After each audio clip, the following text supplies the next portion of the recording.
I'd like to introduce you to Dr. Christian Stehr. Hello. And I'd like to tell you a little bit about him, and then I'm going to ask you some questions.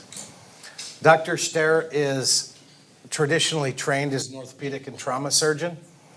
He came to me some years ago. I'd love to tell you the date. I'm bad with dates, but he's going to share that story about his own experience. But he's in the process right now. He's still practicing part-time inside of a German hospital called the BG Group, which...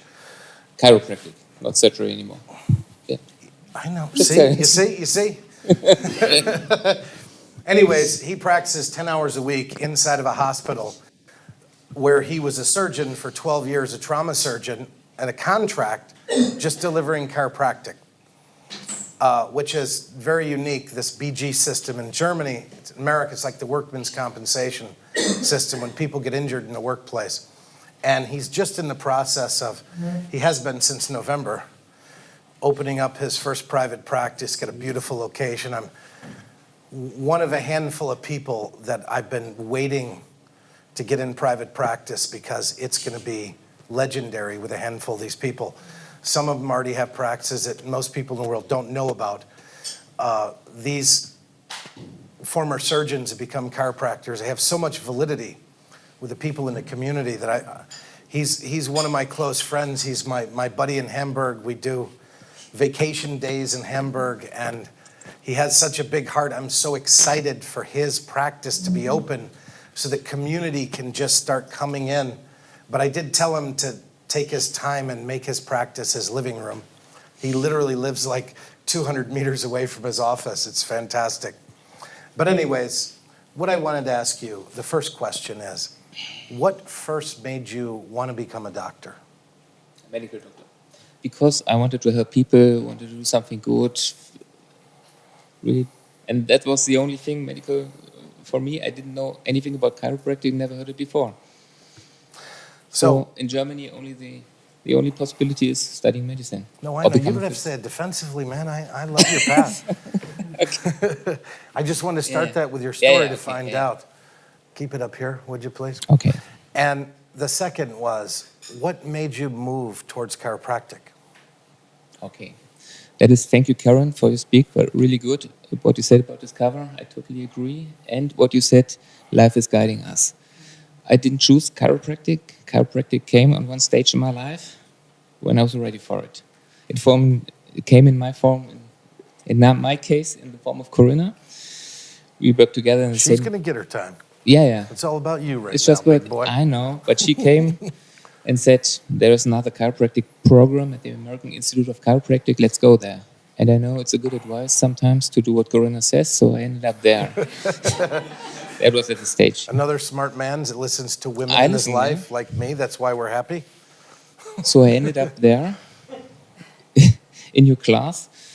And the only thing I heard about chiropractic, I imagined maybe moving some bones or so. That was everybody's thinking. I never heard anything about chiropractic, about philosophy, science, art, no idea of it. And then it was a 4-day seminar, the first 3 days, philosophy. I was sitting there and then... Can you say that a little louder? First 3 days was what? Philosophy. No technique, no knicky-knacky? No, I thought, what's it? And the philosophy was totally the opposite of what they told us in medical school. You know this. I think I heard that a few times.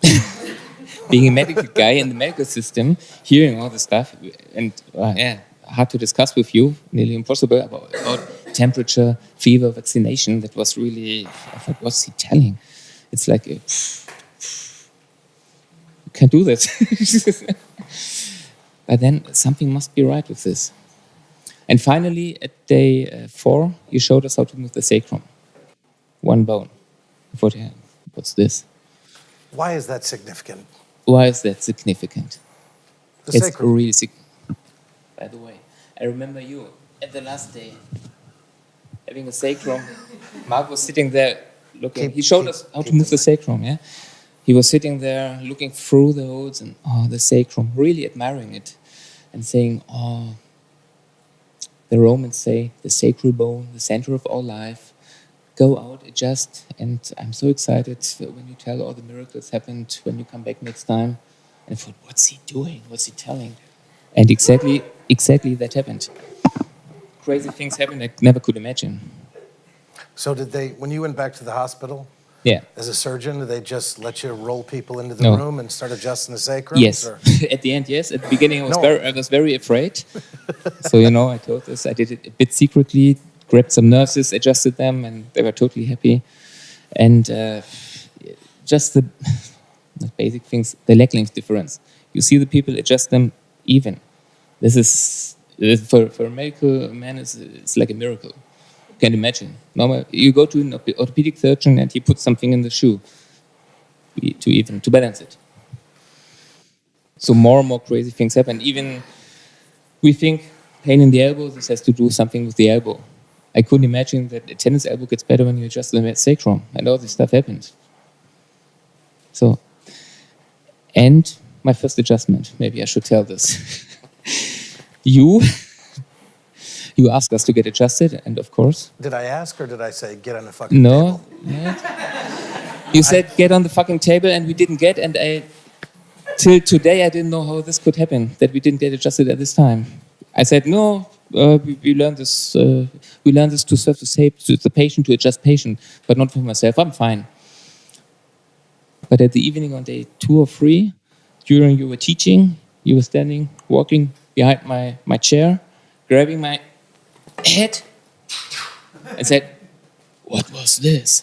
I think there was a little more analysis than that. Yes, of course. Yeah, of course. I'm exaggerating, of course. And this changed my life completely. I went home. Before I was totally full of mind, thinking all the time. And after this adjustment, my head was totally empty. My body was totally light. I felt so good. It felt so weird, but it felt so good. I didn't sleep the whole night. In the morning, I didn't wake up because I was asleep. I wasn't asleep. But I felt so powerful. It was like opening a high-pressure bottle. And this changed my life completely. Thank you very much, Mark, again. This is, for me, really, really good. And the good thing is I know what can happen with one adjustment. One adjustment can change an entire life. And that's what I'm doing to the patient. I go there. So many stories you could tell people about you seeing these magical things. Absolutely. What I want you to share is the time that you adjusted the crocodile. Because I don't think many chiropractors have a crocodile story. I think you're the only doctor on the planet Earth. But it's a long more way down the road. Well, let's just keep it simple. Yeah. Okay. Keep the microphone up here and tell your crocodile story. Because that is correct. Sometimes I'm a bit irritated when chiropractors talk about the human being and serving. I always consider the whole and the living beings, all animals. I love to adjust dogs. Every dog is coming, so it's really hard not to adjust. And of course, when they gave me crocodile in my hands, then I adjusted the crocodile. And this was really amazing because the heart rate went down, the breathing went down, the crocodile was totally relaxed. It was a small size. Yeah, but you remember what I taught you about animals, right? Yeah, of course. Yeah. Didn't you adjust also kangaroo? And kangaroo, koala, yeah. It was Australia, obviously. Those can be nasty little animals. Yeah, but they are totally relaxed. They feel it. If you serve from the heart, that's what you teach us too. If you serve from the heart, all the good stuff happens and the people are coming. The people are coming and also the animals and the small kids. You can't cheat animals and kids. That's the thing.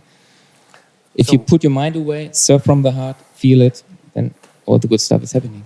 So I want to know about your vision for the future with your practice and with chiropractic. And the good thing would be, like Karen said, when everybody would know about chiropractic, that we don't have to explain. World peace would be nice too, but would be nice. Yeah, I agree. Totally, it's my vision too. But it'd be great if just where your practice is, if everybody in the community.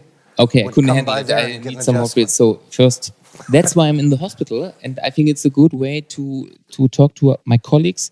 Some colleagues already attend some seminars, so to make them to become a chiropractor too.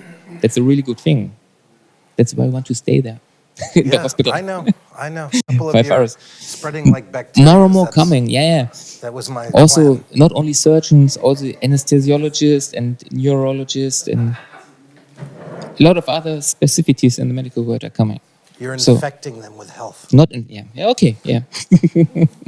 That's a nice word. You remember how shocked you were when you were still a surgeon. And I remember you telling me this story. You should share this story. When the head surgeon, the chief guy, came and asked Dr. Christian Stehr, what can I do about What can I health? do for health? And I realized again, yeah, in the medical world, we are not educated in health. But that this man was smart and humble enough Yes. to actually Yeah, ask you yeah, that yeah. when The big this guy, is a hierarchical everybody, system. It's the everybody's looking four-star up general. to him. Yeah. A lot of people are afraid of the big chief of the hierarchy. Yeah. Didn't he send his wife to you? Yes, of course. And his gardener. Because so the shoulder pain went away immediately, and then it's not easy. He asked me, what did he have on the shoulder? How can I explain? How did you explain it? Did you explain it chiropractically, or Of course, were you chiropractically. intimidated with the position of power? At this stage, I wasn't on the stage that I could say I turned on the power of life. I said I took away the pressure on the nervous system, so that everything can work and be healthy. Yeah. So, back to the question. The vision Your vision for the future with your practice, because of the practice, yeah. you're about to move into community, and I went with you in the community one day, just talking to people where you're practice, and they're all like, "When are you opening up, man? Easy, Give me a card. easy, You got a card? yeah. "Oh, yeah, I don't have a card." know. Yeah, make it Everybody growing, wants to come see hire you. some other chiropractor, educate some more chiropractors, make it really great and big, yeah, of course, in this community. Like globally, in this community, we start. Spread it. Thank you Of very course. much. Yeah, thank you. Thank you.